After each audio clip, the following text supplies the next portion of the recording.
प्यार भरा नमस्कार आप सबको नम्रता की तरफ से। आज मैं आप सबको मालती जोशी जी द्वारा लिखी एक कहानी अब कौन गुणनतय रिझाऊं पिया सुनाने जा रही हूँ। तो आइए सुने कहानी।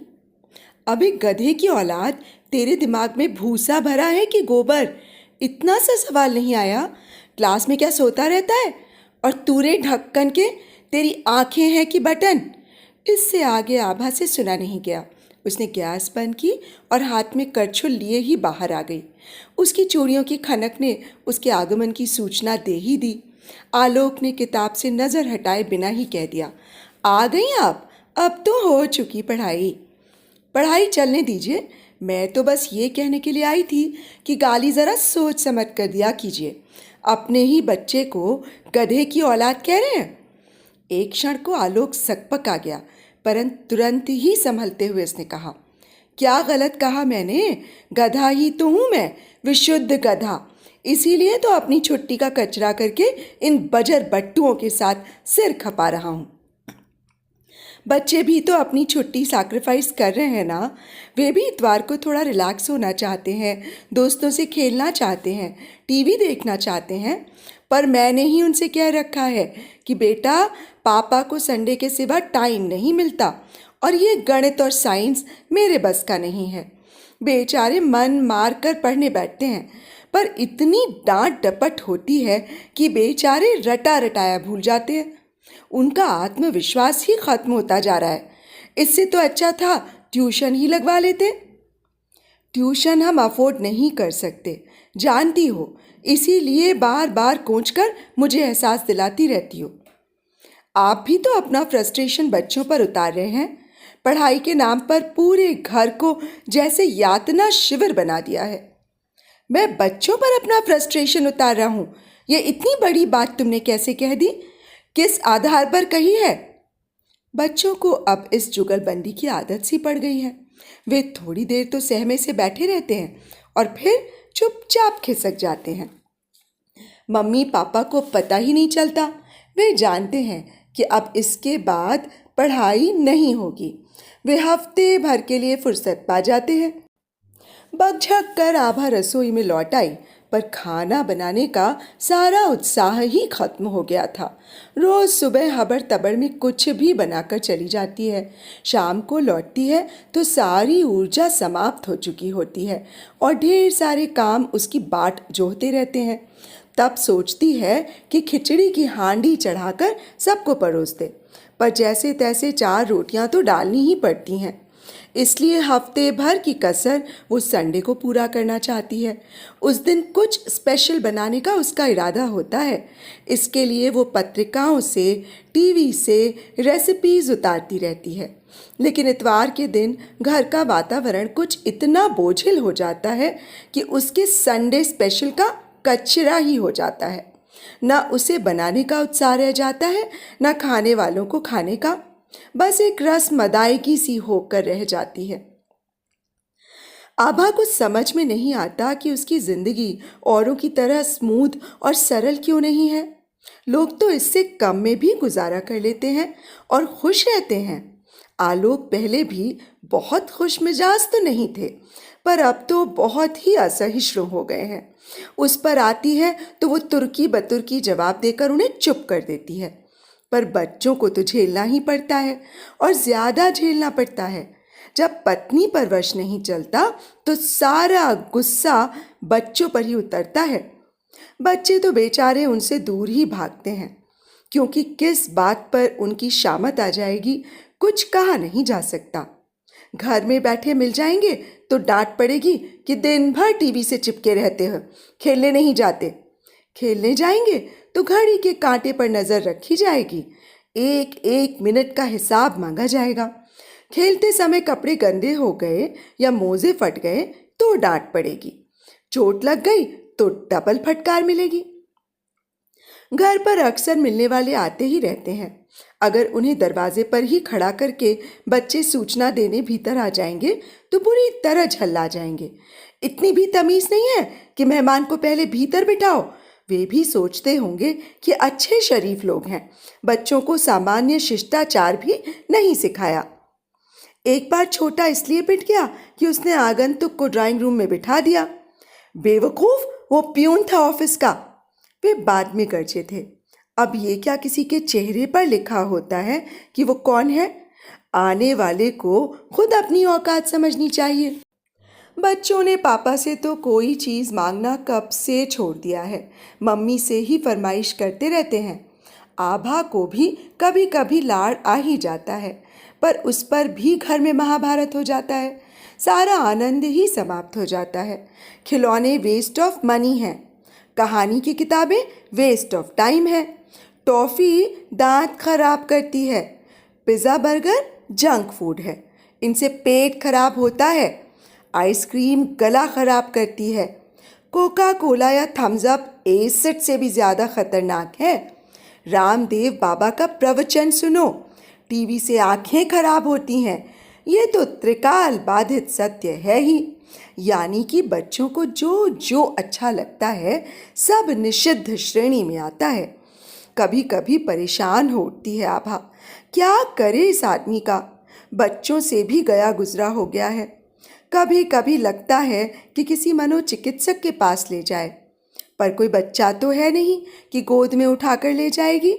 प्रस्ताव सुनते ही ऐसे फट पड़ेंगे कि संभालना मुश्किल हो जाएगा।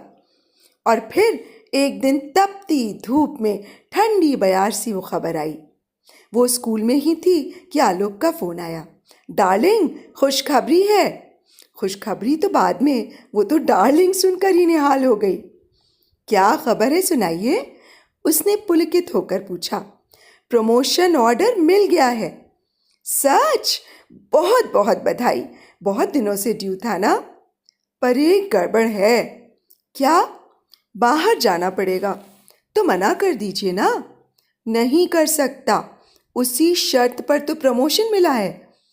कहाँ भेज रहे हैं? मुरैना डिस्ट्रिक्ट में, कहीं इंटीरियर में। वो तो डाकू एरिया है। डाकू कहाँ नहीं है। ये जो मेरा प्रमोशन इतने दिनों से दबाकर बैठ गए थे, वे तो डाकुओं के सरदार हैं। वो दंग रह गई। दफ्तर में बैठकर इतनी बड़ी बात कह रहे हैं। उसे डर तो लगा, पर खुश भी हुई। समझ गई कि एकदम रिलैक्स हो गए हैं। इसीलिए तो उसने मुंह फुलाकर कहा, ये ट्रांसफ़र की खबर थोड़ा रुक कर नहीं बता सकते थे? सारी खुशी आधी रह गई। बात उसने भले ही रूठने वाले अंदाज में कही थी, पर वो सच थी। प्रमोशन की खुशी सचमुच आधी रह गई थी। घर लौटते समय उसके मन में विचारों का बवंडर उठ रहा था। क्या उसे नौकरी छोड़नी पड़ेगी? क्या वहाँ प्राइवेट स्कूल होगा? क्या वे लोग अच्छी सैलरी दे पाएंगे? और 2-3 साल बाद अगर आलोक का फिर ट्रांसफ़र हुआ तो क्या उसे फिर नौकरी तलाशनी होगी? उसका तो खैर ठीक है, पर बच्चों का क्या? क्या उन्हें इतना अच्छा स्कूल मिल सकेगा? वहाँ उनके व्यक्तित्व का ठीक से विकास हो सकेगा? दुनिया भर के प्रश्न थे, पर फिलहाल उसने उन्हें मन पर हावी नहीं होने दिया। घर लौटते हुए वो आइसक्रीम और बुके लेती आई थी। बच्चों को उसने समझा दिया कि पापा के आते ही फूलों से उसका स्वागत करें। उसने मनोयोग से आलोक की पसंद का खाना बनाया, बच्चों के कपड़े बदले, खुद भी एक प्योर सिल्क की साड़ी पहन ली, अगरबत्तियां जलाकर घर का वातावरण सुगंधित कर दिया। तीज त्योहार पर जलने वाले पेडेस्टल लैंप को जलाकर ड्राइंग रूम में इंद्रधनुषी छटा बिखेर दी। उसका मन तो पर्दे और सोफे के कवर्स बदलने का भी था, पर उतना समय ही नहीं था। ऐसे अभूतपूर्व स्वागत की तो आलोक ने कल्पना भी नहीं की थी। वे तो एकदम अभिभूत हो गए। बहुत दिनों बाद उन्होंने बच्चों को खुलकर प्यार किया। एक अरसे बाद पत्नी की साज सज्जा को नजर भर कर देखा। खाना भी सानंद संपन्न हो गया। खाने की मेज पर 2-4 चुटकुलों का आदान प्रदान होने से माहौल खुशगवार बना रहा।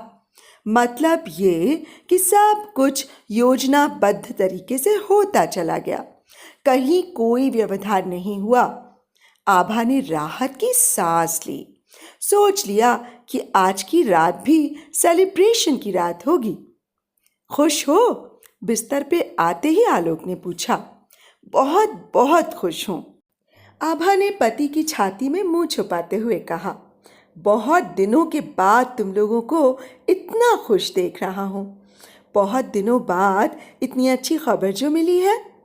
मैं तो बहुत पशुपेश में था, प्रमोशन नकारने की सोच रहा था, पर तुम लोगों को इतना रिलैक्स देखकर सारा असमंजस दूर हो गया। प्रमोशन नकारने का तो सवाल ही नहीं उठता। कितनी लंबी प्रतीक्षा करनी पड़ी है, तब ये दिन आया है।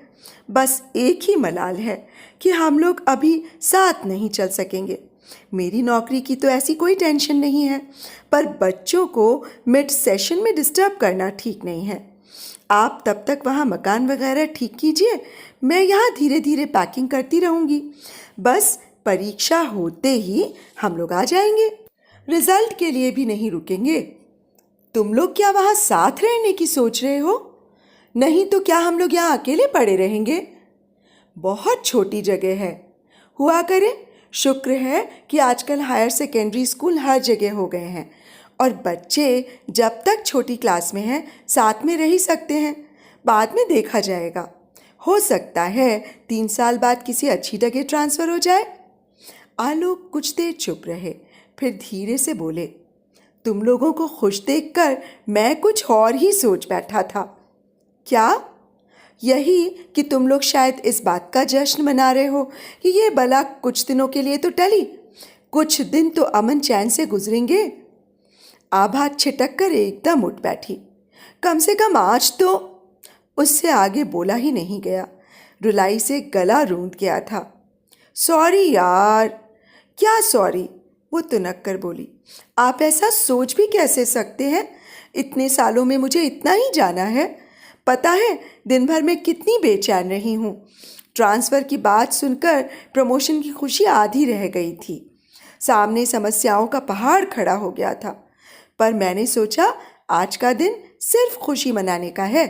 समस्याओं के लिए तो ज़िंदगी पड़ी है, चिंताओं से तो बाद में भी निपटा जा सकता है।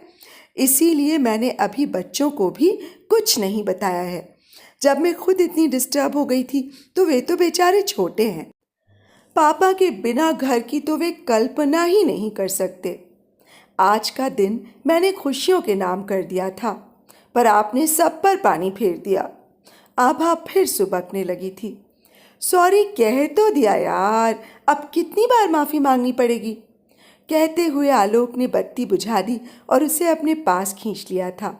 रोमांस जो था वो तो हवा हो चुका था, अब तो सिर्फ फॉर्मेलिटी बाकी थी। तो अभी आप सुन रहे थे मालती जोशी जी द्वारा लिखी ये प्यारी सी कहानी अब कौन गुननते रिझाऊं पिया। मालती मैम तो चली गईं, पर अपनी प्यारी प्यारी कहानियों का ख़जाना हम सब के लिए छोड़ गई हैं। कितनी सहजता से वो एक मध्यम वर्गीय पति पत्नी की प्यार और तकरार की तस्वीर खींच देती थी। तो दोस्तों, यदि आपको मेरा वाचन पसंद आता है तो आपसे ये अनुरोध है कि मेरे इस चैनल को सब्सक्राइब कर लीजिएगा और मेरी कहानियों को लाइक और शेयर भी कर लीजिएगा। और हाँ, बेल आइकन ज़रूर दबा दीजिएगा, जिससे कि मेरी आगे आने वाली कहानियों की नोटिफिकेशंस आपको मिलती रहें। तो अब मुझे इजाज़त दीजिए। आशा करती हूँ बहुत जल्द ही एक और कहानी के साथ आप सबसे रूबरू होंगी। तब तक के लिए नमस्कार।